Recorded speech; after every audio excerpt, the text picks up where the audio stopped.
Plus de 24 heures après cette terrible fusillade d'Istanbul qui fait penser à celle du Bataclan, l'assaillant est toujours en fuite. On ne connaît ni son nom ni ses motivations. En pleine fête du Nouvel An, il a tiré dans une boîte de nuit où plus de 700 personnes faisaient la fête.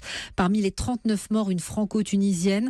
4 ressortissants français ont également été blessés dans l'attentat. Martin Fenot, vous êtes l'envoyé spécial d'Europe 1 en Turquie. D'autres ont eu plus de chance, comme ces 2 cousins que vous avez pu retrouver pour Europe 1. Oui, et quand ils racontent ce qui s'est passé, leurs mains tremblent encore. Il est 1h du matin dans la discothèque. Les 2 cousins rient, dansent. Quand des coups de feu claquent, un homme tire sur la foule. Younous cherche un abri. J'ai voulu aller derrière le bar et en fait le mec il est venu, il a mis le fusil derrière le bar et il a tiré sur les gens qui étaient derrière le bar. Et après alors je me suis caché, j'ai pris une table en métal en tant que bouclier pour j'étais caché derrière. C'est là en fait que j'ai vraiment eu peur.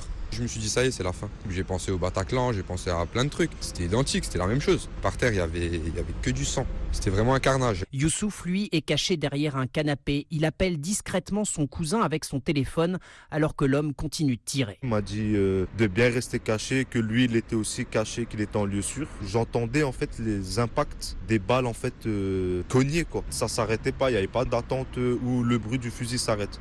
C'était intense. Jusqu'au moment où on commençait à entendre en fait à l'intérieur rends-toi, rends-toi. Les policiers d'élite interviennent, les 2 cousins sont sains et saufs. Quelques heures plus tard, pour montrer, disent-ils, qu'ils n'ont pas peur, ils sont allés boire un verre dans un bar tout près de la discothèque.